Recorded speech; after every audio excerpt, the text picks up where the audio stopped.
start.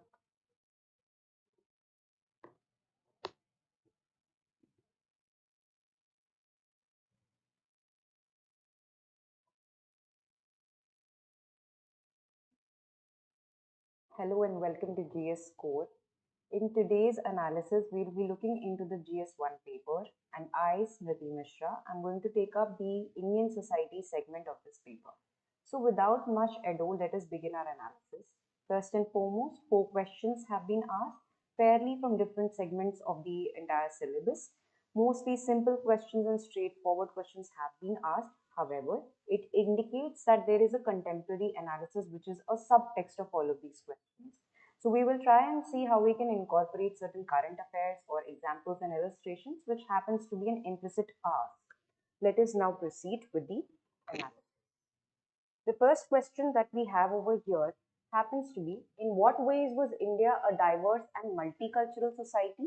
Why was it considered so, and how did it differ from other societies of Asia and Europe? Explain with examples. Now, there are multiple parts to this single question. Let us observe what are these parts. First and foremost, it says, in what ways was India a diverse and multicultural society? When we are indicating what ways, we'll have to show certain examples for this. Why was it considered to be diverse? Reasons behind its diversity.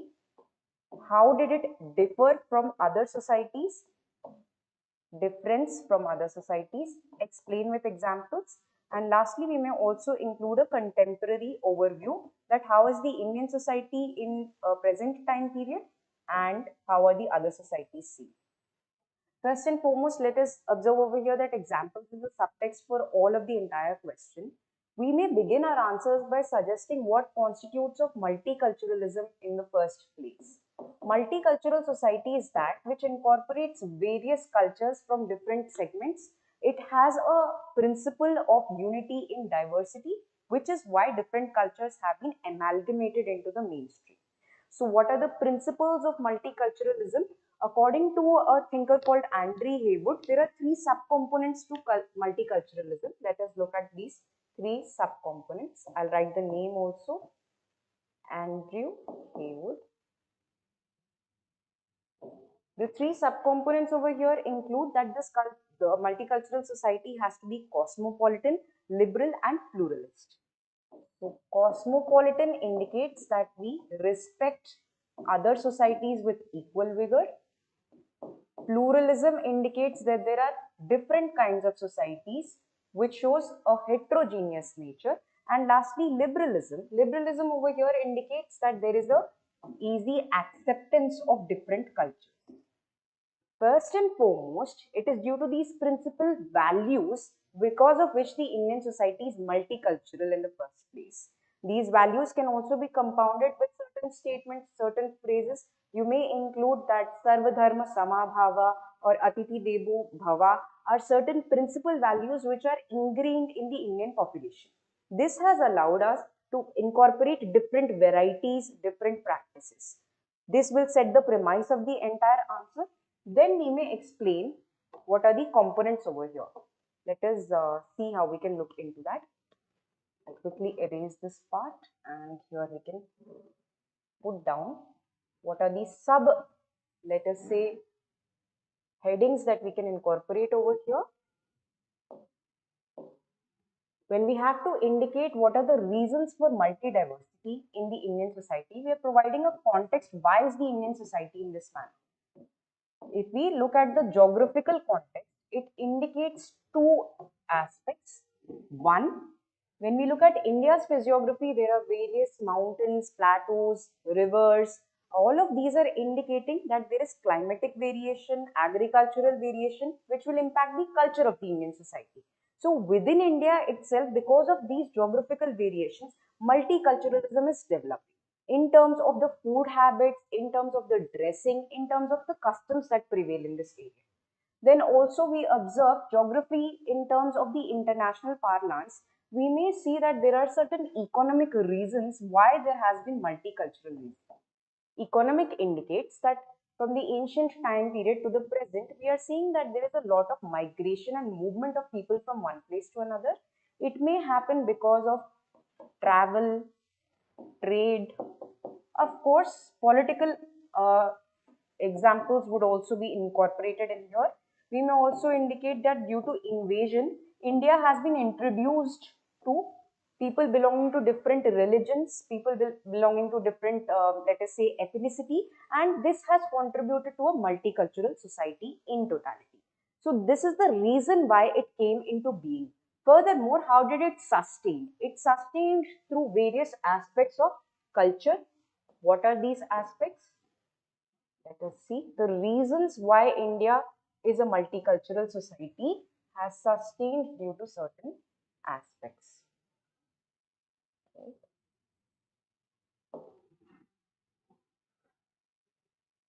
How it has sustained can be seen in terms of elements of culture.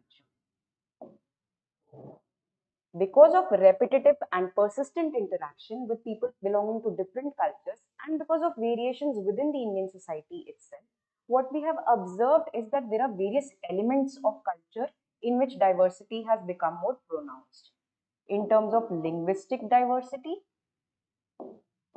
religious diversity, when it comes to ethnicity, and broadly when we speak about subcultural practices,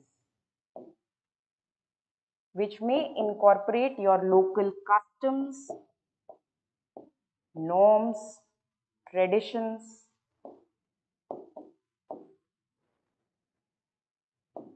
All of these have created a kind of a society in which unity in diversity, pluralism, cultural syncretism come about emerging. So these are certain reasons why Indian society is multicultural. Wherever we are looking at reasons which are self-explanatory, we may put them in a diagrammatic format so that we adhere to the word limit. Now this question has multiple segments. The second segment of the question also asks us to compare it to other societies of Asia and Europe. All of this is a basic premise we are setting to indicate why is the Indian society multicultural. Thereafter, in the second component, we will be differentiating Indian society with other communities and other cultures. Let us quickly look into this aspect.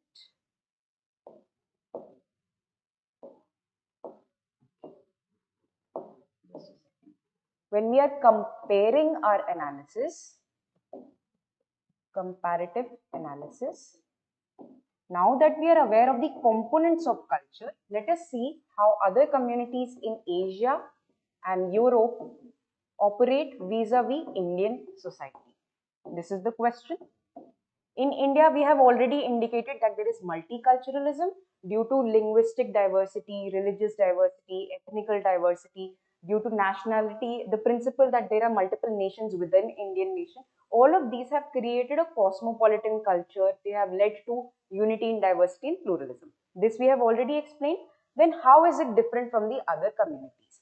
Let us say if we take the example of Asia, particularly if we are looking at countries such as China, or South Korea or Japan, we observe that there is a certain kind of religious homogeneity. What does that indicate? That one kind of a religion is dominant in practice in these regions. It could be Confucianism, Buddhism largely speaking. Thereafter, we observe that in European countries, the same kind of religious homogeneity was seen primarily with Christianity, right? So I'll put down the keywords over here: religious homogeneity. That means one kind of religion is being practiced. Largely, this religion also becomes a reflection of nationhood. When the same religion and nationality come together, the term becomes theocratic. So there are multiple countries in Asia and Europe which are theocratic in nature. That means because of the prevalence of a singular religion, their nationality is dependent on religious identity as well. In India, however, multiple religions exist. So the nationality is not incumbent upon one's religious orientation. In this manner, they are differentiable. Similarly, when we look at linguistic richness, okay, here countries such as France, Germany. They have their own language, French, German, Italian. These languages are specifically spoken in that country region. However, in India, there is a multiplicity of languages which are spoken. Indian languages itself, scheduled languages are 22, and apart from that, there are over 1500 minor languages which are there as well. So the distinction between major, minor languages, tribal languages, mainstream languages, scheduled languages indicates that there is a lot of linguistic diversity and pluralism, which is particularly seen in the Indian country vis-a-vis when we look at the Asian and the European countries. So this brings us to the third point, the third aspect on how our political orientation is. When we look at the Indian society, our nationhood incorporates this diversity. Here, there are multiple small pockets, cultural pockets. People may have different languages, religions, customs, orientation, viewpoint. However, as an Indian, all of this identity is overridden. It's, let us say, it's a plural identity which translates into Indian nationhood. In the other countries, like we have seen, there could be theocratic states, which may be Islamic states in the Middle East. Particularly when we look at Asia, it could be that there are some religious variations. If we look at countries such as South Asian countries, such as, let us say, Singapore, Thailand, here we observe that there are elements of Hinduism as well. For that matter of fact, we look at the largest Indian temple so far seen in Angkor Wat, Cambodia, which is reflecting that these are also multicultural in their stance if they have incorporated Hinduism, Buddhism, and Islam to a certain extent now. Here it indicates that India is not the only country which is multicultural, but it happens to have a salient feature such that there are various elements of multiculturalism, and its nationhood or national identity is not incumbent upon one particular element. Then it comes to the principle of ethnicity. When we look at ethnicity, Indian nation has incorporated various tribal communities, various ethnic groups, mainstream community. So it is a continuum between tradition and modernity which is seen in India, but it may not be holding true for all of the other countries in Asia and Europe. So these are certain examples you can set, certain parameters on which we may explain this question. When we are concluding, you may indicate that in the Indian society has this uniqueness, salience, that despite sharing certain historicity or certain kind of geographical similarity with other regions in the world, it still becomes that unique example that is in incorporating various kind of different elements of culture, be it food, clothing, various customs, practice of festivals, and also that in the contemporary society, we are seeing that there are a lot of changes which have been brought about by urbanization, globalization, industrialization, which are making India a truly cosmopolitan country, which is emerging towards more and more inclusion. So the three principles which were laid out by Andrew Haywood are actually being seen in the Indian country as well. Let us move towards the next question. What is slum inclusive development? Will this lead to a sustainable urban development? Discuss. This question again has two parts to it. The first part is a definitive part where it means that we have to indicate what is the definition, what are the characteristics, what are the benefits of slum inclusive development, what are the challenges of the same. And after we cover this portion, then we may move towards our understanding of sustainable development. When we look at definition, a slum is defined as an area which is overcrowded, unhygienic. There is a cramping of this area.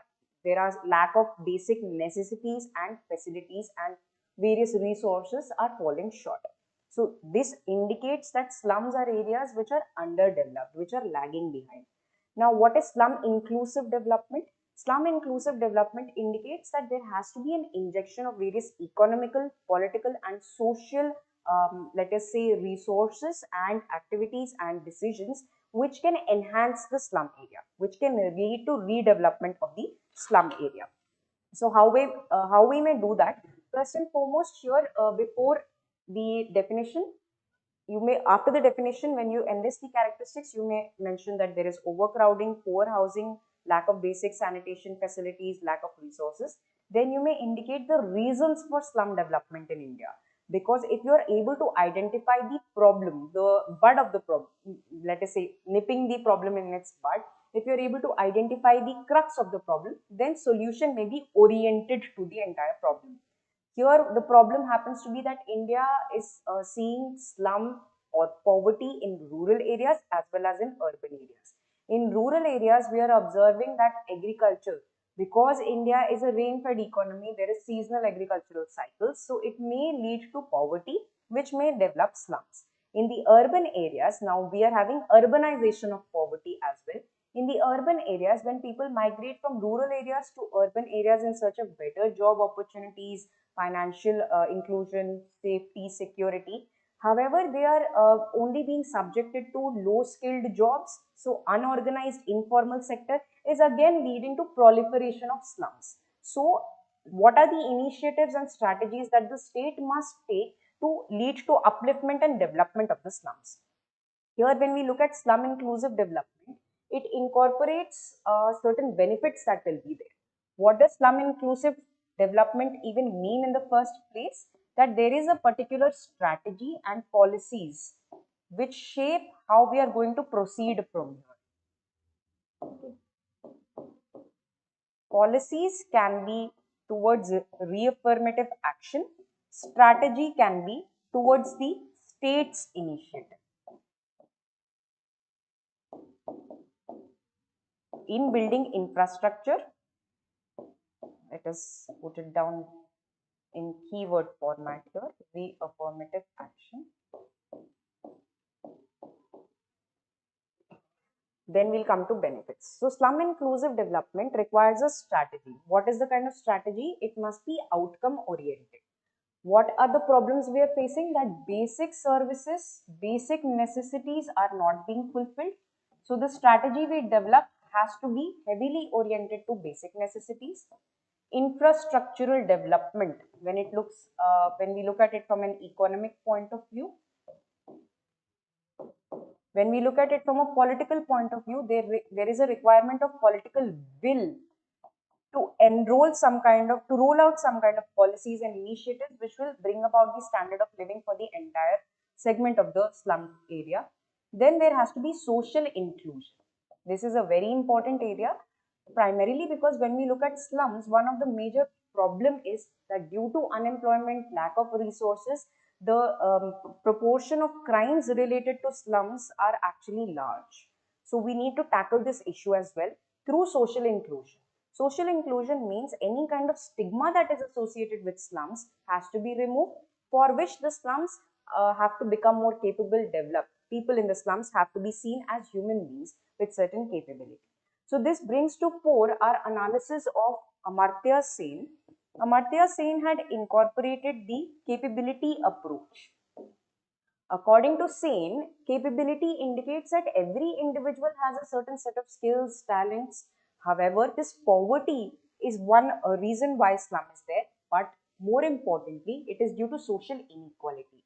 There is a lack of accessibility, affordability, and availability of resources because individuals' capabilities are not being harnessed.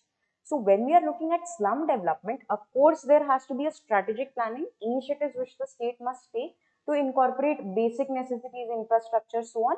But apart from that, when we look at social inclusion, it is important that we make people feel they are capable, they are in a position to better their lives, and their skills can be put to better use. Similarly, along with this is the idea of human development, which incorporates that beyond the economic parameters such as income generation, it is also important to have basic sanitation, basic education, and access to healthcare opportunities. If we do so, then we may look at what is slum inclusive development, which will lead to upgrading the entire status of the society.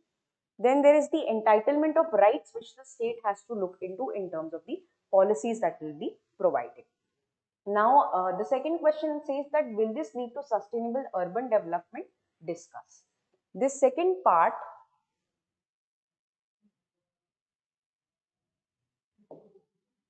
sustainable urban development. Let me put it down. First of all, what is sustainable? Sustainable is that we are meeting the needs of the present generation without compromising with the needs of the future generation. How may we be able to do the same? For sustainable development, it is important that we have to incorporate the element of environmental sustainability. So far, we have observed how economic, political, social changes have to be brought about to make the slums feel more inclusive. However, environment sustainability is one thing which was left out.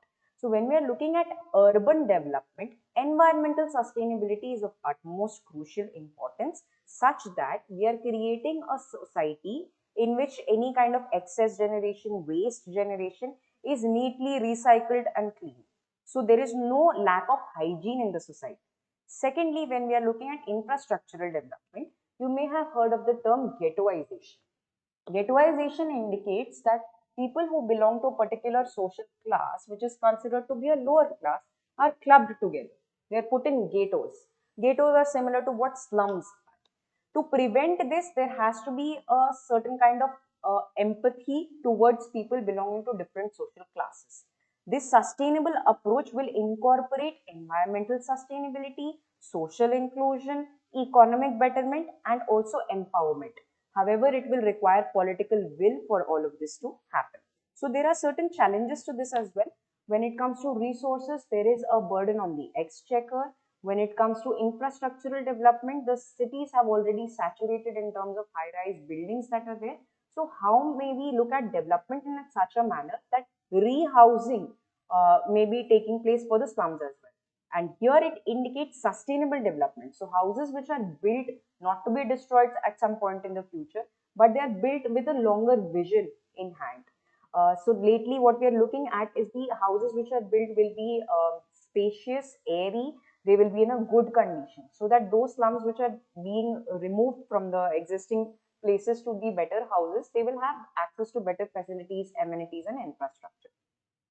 Thirdly, when we look at the stigma and discrimination that is associated, which ghettoization is an example of, when we are enhancing the capabilities and skills of individuals, slowly and gradually they will be in a better position to harness their potential. So unemployment will not be much of a criteria, lack of awareness will not be a criteria to, let us say, send them to the peripheral areas, people belonging to lower social classes. So sustainable urban development will incorporate looking at the difference between the rural and urban poverty, ensuring that the inequality cannot be a factor anymore to subject people to slums. And lastly, in terms of the policies that the state takes, we may incorporate certain schemes such as the PM Awas Yojana, Housing Redevelopment Strategy, Rajiv Awas Yojana. Also, barefoot institution as seen by Bunker Roy is one example we may quote, where again skill development enhancement is the primary way to overcome the crowded slum development areas. So largely when we conclude, we may indicate that slum development is, of course, in one area there is beautification of the cities, but more importantly, it is more about providing some kind of equal treatment to people belonging to different social classes. And in this entire process, the state has to ensure that it is sustainable so that the future generations' needs are not being compromised with. Let us look at the next question over here. What is secularism? In what ways it is comparable with the multicultural, multi-religious ethos practiced by the Indian society across ages? So there are two aspects over here. One is we have to define what secularism refers to in the Indian society. Secondly, what is the principle which is underlying this aspect? Third, or the second aspect over here, we have to incorporate examples. This is an unsaid expectation that the paper is setting for us. Now, secularism refers to, in the Indian context, being able to look at all religions with equal respect and reverence, such that there is no favoring of the state of any particular religion. Respect and equality are primary elements. What are the religious ethos we have seen in the Indian society? Indian society is considered to be multicultural because of its multi-religious facet in the first place. How does that come about? Due to principles such as Sarvadharma Samabhava, which indicate that all faiths are equal. No faith is superior to another faith. So this idea of superiority, inferiority did not really exist in the earlier Indian society. when we look at the transition from ancient to medieval to modern India. In the ancient society and in the medieval society, you may quote examples that we have, such as building the largest Indian temple that we had discussed about Angkor Wat, or then it could be about Akbar's policy of Deen Ilahi, different kind of a religious institution where different faiths are given equal respect. Then you might speak about the Indo-Islamic architecture as an example. Ajanta caves could be quoted. All of these are indicating that across time and space, India had accepted multi-faiths or multiple religions, which it may have encountered through invasions also, through trade, travel, through various means. Whatever religion we had come across, we were able to assimilate into the mainstream culture. So the process of tolerance, assimilation, acculturation, all of these processes have allowed India to maintain its ethos, which is time tested. Now, secularism as a keyword was included in the preamble much later, post-independence. How does secularism, how does it appear from the point of view of the constitution? We have articles such as Article 25 to Article 30, which are indicating what are the rights of religious minorities, what all they are allowed to do, how the state will interfere if it is required, and what it is prohibited to do. These are certain constitutional amendments which were made, which incorporated a basic idea of secularism. Of course, it's not defined in the preamble or anywhere in the constitution, but there are unsaid, unspoken rules about the Indian secularism. So here it is centering around the principal ethos of equal respect and reverence. So this question, when it asks about religious pluralism, you may quote that religion incorporates the idea, faith, belief, worship. It could be idolatry worship or non-idolatry. Then devotion and some kind of culture, which will incorporate the habits, customs, dressings, food, clothing. All of these are a subcultural component. So religion is a subcultural component. This has been seen in its pluralism, diversity in the Indian society. So the second part, that the secularism is the principle which is a binding factor for the Indian society. Now, how does the state maintain that? What are the challenges? Here, the state will come across various challenges in the form of how to favor or not favor a particular religion. Because secularism indicates that we are not going to favor any religion. Article 25 will suggest, let us say, this parameter of, let us say, carrying a kirpan is allowed because it is included in the profession of Sikh religion. This indicates that various symbols in our outside outwardly appearance are incorporated within the religious association, and there is a right to the freedom of conscience. However, a recent debate which came up with the inclusion of hijab in the school parameter. So the hijab controversy in like Karnataka, it brings to the fore the idea that how do we observe religious symbols? What significance do they hold in the religious textbooks? On the basis of that, time and again, decisions will be made which will ensure that the binding principle of the society, which is the principle of secularism, is retained. However, it does not create any hindrance to the functioning of the entire society. Similarly, we had the debate going on female genital mutilation, triple talaq, nikah halala. These are certain areas which indicate that religious code has so far defined legal code. Now there is a demand for uniform civil code in which the civil parameters will be same for people belonging to all religions. So it may transcend the religious conscience towards individualism. It may be about the benefit for each individual belonging to different genders across different religions. Similarly, when we look at other challenges, there is a debate going on about the reservation status for Dalit Christians and Dalit Muslims. Now, this is important because caste system was seen central and unique to the Hinduism. Later on, through amendments, Sikhism and Buddhism were also incorporated when it came to giving the SC status. But the debate currently is that the scheduled caste status must also be given to people belonging to Christianity and Islam. This indicates that this is an ongoing debate. What constitutes of secularism is subject to repetitive reading and analysis. And lastly, when it comes to Hinduism, we are observing the socio-economic caste survey, census that is there. What are the challenges? What are the pros and cons? Of course, the cons happen to be that it will reinvigorate, reinstate the caste-based identity. The pros would be we will get a clearer picture of how people belonging across different socio-economic backgrounds are facing various challenges and difficulties, because because it is not merely an identification with a principle, it is also about our practices, customs, traditions, values. So in this manner, we may locate what exactly constitutes of secularism and how these multicultural ethos have been seen across time and age. Let us look at the next question. Will the aging population be a problem in India? If not, what are the problems you foresee in the age structure of the Indian population? First and foremost, to set context to this kind of a question, indicate that currently India is the most populous country in the world.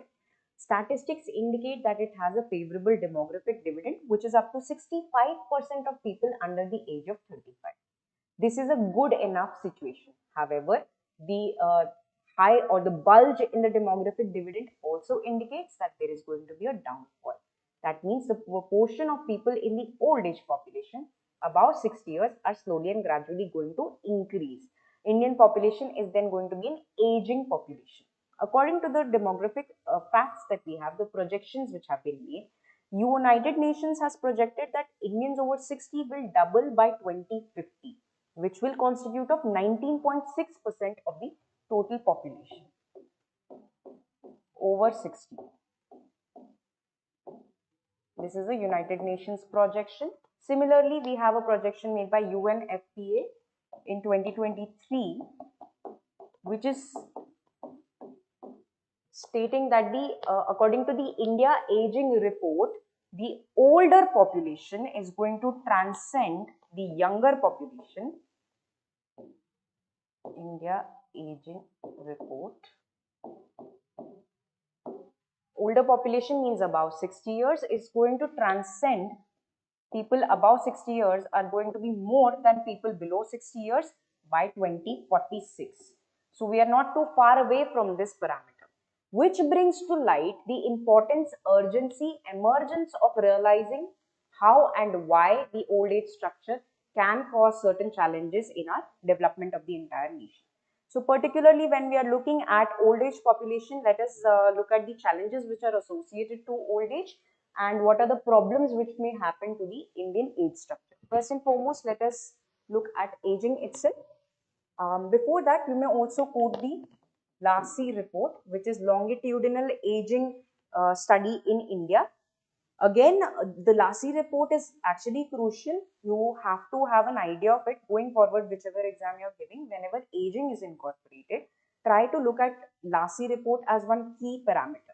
What does this report indicate? That the proportion of people that are 45 above are indicating, they are giving their self-rated analysis that there is a poor health development that is being seen because of course the way in which resources are being utilized right now, the kind of environmental condition that we have. So when it comes to health as a parameter, they are not positive. Similarly, it indicates that the rural areas are facing more problems than the urban areas when it comes to the aging population, and women tend to be more disadvantaged than men, although there is a marginal difference over here. But what we are seeing is that these reports are indicating the accurate situation of the Indian society at present and going forward, what are the problems of the related to the age structure. So largely these are the key reports that we may analyze. Now let us look at how we may incorporate challenges which are associated or problems which are associated with this kind of an age structure.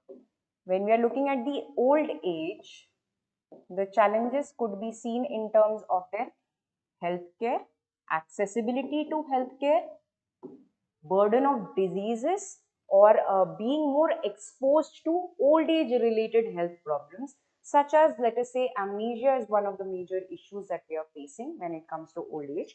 Similarly, mental health deterioration is one thing. So there is a physical and a mental health deterioration overall, which is associated to a biological understanding of old age.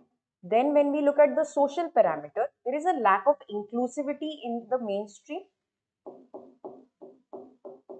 It may be coupled with some kind of a bias against the old age population. People are often ill-treated, they are beaten, they are exploited. There is also sexual exploitation of the old age population, which indicates that these challenges are manifold. It is not just merely about the health parameter or biological aspect, but also social. When we look at the economic parameter, not every person in the old age has access to pension. So employability is extremely low post retirement. The amount of money making capability or capacity will have reduced. Jobs are not available. So there is a lack of financial security, for which the state will of course have to come about with certain schemes which we'll look into. So financial security, employability, these are certain challenges we'll see. Apart from this, there are other issues such as how there is a gender dynamics to the old age population. The term feminization of old age fits in over here. That means biologically women tend to outlive men, and even during births there is a higher survival chances of girl babies than boy babies. This indicates that over a period of time women are going to live for longer years than men are. Now what is feminization of poverty and feminization of old age? In the Indian scenario, we have seen that women tend to be primarily homemakers and men tend to be breadwinners. So gender role allocation has led to this kind of a arrangement, which means that women have not been able to harness their earning potential, their employability, their ability to stand on their own feet. Over a period of time, if a woman is widowed and she has no other resources, then slowly and gradually the amount of money which has been accumulated for old age will have depleted. If the husband does not survive, then employment has reduced, which may lead to feminization of poverty. Feminization of old age is indicating that there are many households in India, surveys indicating that the female headed households are lot in number. So this kind of a increase in the old age population is particularly seen with respect to women. This is again a problem because gender based inequality may be coming about here. Now, family structure may also change when it comes to old age. Now, family structure incorporates how in the old age generation, a lot of time people are not taking care of their elderly or aging parents, and they're relying entirely on, let us say, what we have the healthcare centers, which are there, old age homes, which we call, or they may actually ignore them entirely, which can lead to poverty. So, family structure can get altered when we look at the old age population. It may change from a joint family to a nuclear family, and particularly hosting the aging parents from the mainstream. Of course, apart from that, we have the facilities which are provided in the public. What is the infrastructure which is given? You'd notice that in a lot of areas in India, particularly when I'm speaking about the urban infrastructure, they are not old age friendly. There is not there are very few ramps which are there, or very few areas through which there can be a wheelchair that may be carried. Very recently there was a case in the news also, where a man who was an aged man, he had died due to complications that arised out of walking the entire length in the airport, because the wheelchair was not available from the airport authorities. However, there are nuances to the topic, but this indicates that infrastructure is a public responsibility. Inclusivity of the old age has to be seen in terms of the physical resources which are provided for the old age population. Largely, these are certain issues that we may mention when it comes to the old age population, and the government's requirement right now is to inch towards what we call active aging or healthy aging. World Health Organization has come about with this term called active aging, where it indicates that there has to be social inclusion, there must be physical activity, there must be mental building up of the mental capacity, the environment must be enabling, home and community have to be accepting of the old age, protection should be provided to members of the old age. So these are certain ways in which we have to first observe, we have to predict the challenges that people in the old age may come about, and the state will have to provide a set of schemes. Of course, there are a lot many schemes in India. We come across the senior citizen savings scheme or social security benefits which are there, and now certain areas are making it mandatory to have a rope or what we call ramp walk for the disabled as well as for the old age. Then there should be more community development centers. Parks have to be created in such a manner. Libraries must be there. Institutionalization of old age homes should be there. So broadly speaking, these are the future challenges which may come about due to the aging population. And because the demographic dividend will eventually fall post 2050, 55, it indicates that the capacity of individuals to earn, take care, and improve and develop is going to reduce. So ultimately, there will be a burden on the exchequer, there will be a burden on the government to curate resources, and we are observing in other countries, such as Japan is an aging country, Italy is an aging country. During the pandemic, you would have heard about how those countries which have aging population have suffered massively due to one of the what we call the strains of the COVID-19. So this indicates that the burden of diseases is also going to be high, in for which we have to equip ourselves with better healthcare, better social, economic, political avenues for a more successful and all-rounded, holistic, inclusive life that we have. So broadly, these are some parameters we may include. The suggestion over here is that whatever question we are coming across, there are two elements that you have to maintain. One is your fundamental awareness, with which you will be able to define certain concepts. You will be able to, let us say, structure your entire argument into subcomponents. Like basic components we have seen would be definition, characteristics, features, outcomes, solutions, challenges, way forward. These are some basic subheadings which you must be able to analyze it for in any given topic. The second aspect over here is the inclusion of various illustrations and examples. This is absolutely crucial, because even if it is not directly being asked in the question, it is an implicit ask. Certain questions are directly asking illustrate with examples. Questions which are not asking, you will have to quote certain reports, you will have to think about certain examples which you may come across in your everyday life. These are the ways in which your answers are going to be more enriched. Even though the topic is common and similar and everybody would prepare for it, while reading newspapers, think about these different dimensions and incorporate in your answer. So I hope this discussion has been useful for you. Thank you. We will wrap it up over here.